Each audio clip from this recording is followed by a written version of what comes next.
yeah, I did change, and I'm really glad I changed. This one's wife. Look where this one's wife turned up. Hello, I'm H.G. Tudor. This one's wife can't lay low for long. She has to ensure that the world knows what she's doing. This is because at the centre of this one's wife there is a chasm. There is an emptiness.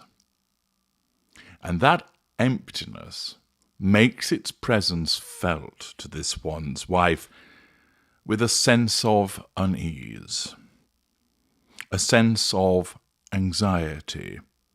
Something doesn't feel quite right. She doesn't know that it is the emptiness. She doesn't know that it is the howling wilderness that exists at the centre of her. But she senses this sensation of disquiet, unease. In some instances, it gets worse as her fuel level drops, particularly after she has experienced yet more wounding. There is a sense of impending doom, like the world is collapsing in on her. But on a day-to-day basis, it's like a nagging itch that's always there and she can't quite get rid of it. What this does is it compels her to seek out fuel, which is the lifeblood of the narcissist. She seeks that fuel from Harry as the intimate partner primary source. She seeks it from the staff around her, perhaps hoovering them through a Zoom call, or going to call upon a member of the household staff, issuing instructions to them. It might be as a consequence of compelling her to hoover a so-called friend to meet up for lunch, or to send a message to them, or to engage in a telephone call. It also compels her to try and provoke other people around her, which might explain the rumours of her having forays below the line in certain places. Her narcissism compels her to seek out the prime aims, and the presence of that emptiness causes her to need to go and find fuel. And this means that she needs to tell the world what she's doing. She needs the world to know that she sent out shitty jars of jam. She needs the world to know that she walked across a parking lot. She needs the world to know that she had an anti-stress sticker on her wrist as she exited the dentist's. She needs the world to know that she walked past Cameron Diaz whilst entering a restaurant. She needs the world to know that she was stood on the pavement on the sidewalk on a July the 4th celebration, and so on and so forth. Every piece of minutiae of this one's wife, she believes is fundamental and important. Her level of self-absorption is such that she truly believes that there are millions of people that are really interested in her. In a way, she's right. There are millions of people who are interested in her, but not for the reasons that she thinks. They're interested in her because they want to see her fail. They want to see the train wreck finally arrive at destination obscurity. She believes that people are fascinated by her because she's a fascinating person. She believes that people are intrinsically interested in what she does because, after all, who wouldn't be interested in getting a peek into the life of her? Thus, and she's not the only one, of course, that engages in this, many of the banal reality television stars and so forth that populate your feed, whether you like it or not, behave in a similar way, driven by their own narcissism to share the most banal of goings-on in the belief that people think this is interesting. This one's wife, therefore, ensures that information is leaked about her, that the PR puff pieces continue to populate the press. And she's popped up again, ensuring that she is seen, but of course the circumstances of it are rather laughable. Unsurprisingly, It just so happens that it is Hello that has popped up to tell us all about where this one's wife has popped up. And Rebecca Lewis is the unfortunate reporter who has actually been allowed out from the dungeon in London and is reporting from Los Angeles, presumably in a hermetically sealed container over in California, where two American celebrities with rubber-faced masks are compelling her to churn out some dross on the part of this one's wife. The article tells us, working 9 to 5, the Duchess of Sussex was spotted networking in her hometown of Monty Shit Show. With her hair loose and in her uniform of a shirt in neutral tones, wearing beige again, this one's wife sat front row. Well, of course, she has to be at the front. She's the most important person on the planet.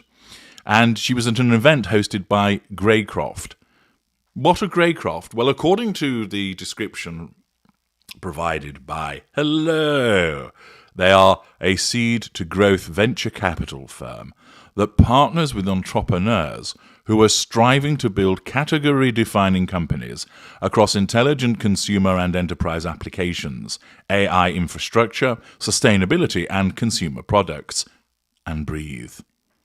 They have partnered with businesses including Bumble and Axios. Okay. So this one's wife believes that she is an entrepreneur. She believes that she's striving to build category-defining companies. And she's doing so across intelligent consumer and enterprise applications. Yeah, sure. Once again, this one's wife's narcissism is in full effect. Not only does it compel her to seek out fuel by ensuring that we are told that she attended this event to try and fill up that chasm, it also once again demonstrates her level of delusion, that she believes that she is an entrepreneur and that she's going to build a category-defining company. I should imagine that Greycroft are there thinking, quite happy to take your money, but American Riviera Orchard Retirement Homes is going to get nowhere. I suspect that this is an organisation which quite happily fleeces individuals with more money than sense. Undoubtedly will be telling them information that is useful. I'm not suggesting that Greycroft are scamming them, but rather that they will identify individuals who are susceptible to be giving this information who aren't actually going to go anywhere with it.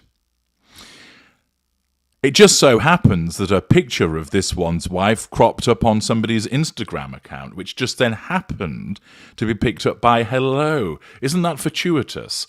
So that this one's wife manages to ensure that everybody knows that she is an entrepreneur who is striving to build a category-defining company across intelligent consumer and enterprise applications. I am a businesswoman, I tell you. Damn it. Yes, this one's wife once again seeking to be taken seriously.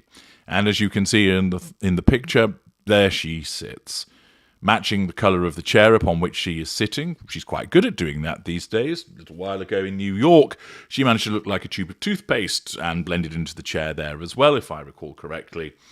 Wearing her customary beige, hair all straggly, etc., she's there at the event looking to garner information to try and take American Riviera Orchard Retirement Homes to the next level.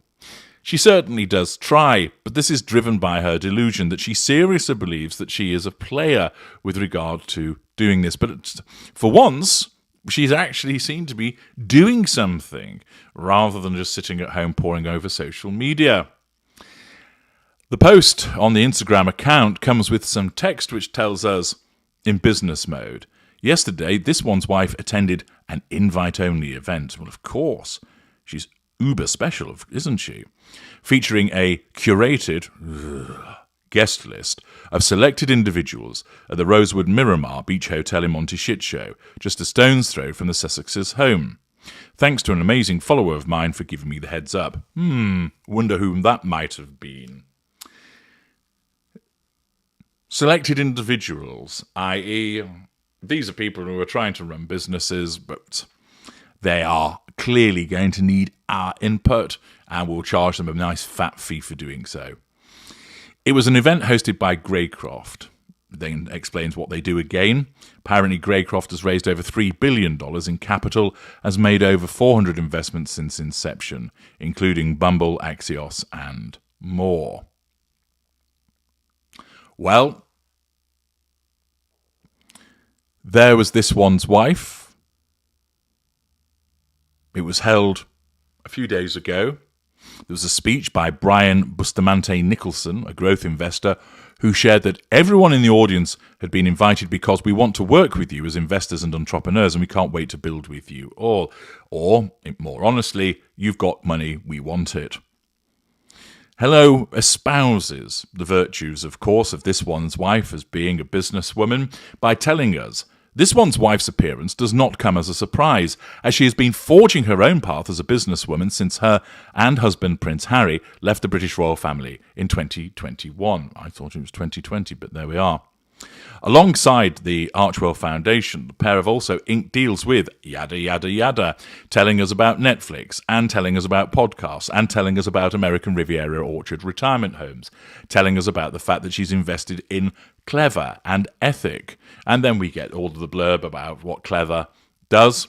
And then there's a bit about the fact that Archie's going to turn 5, which is today. Thus, we have another PR puff piece which seizes upon the fact that this one's wife can't do anything without ensuring the world knows about it, which, of course, is driven by her narcissism. It also gives us another look at the level of delusion this woman experiences because she thinks that she's an entrepreneur, despite all the evidence being to the contrary. I'm H.G. Tudor. Thank you for listening.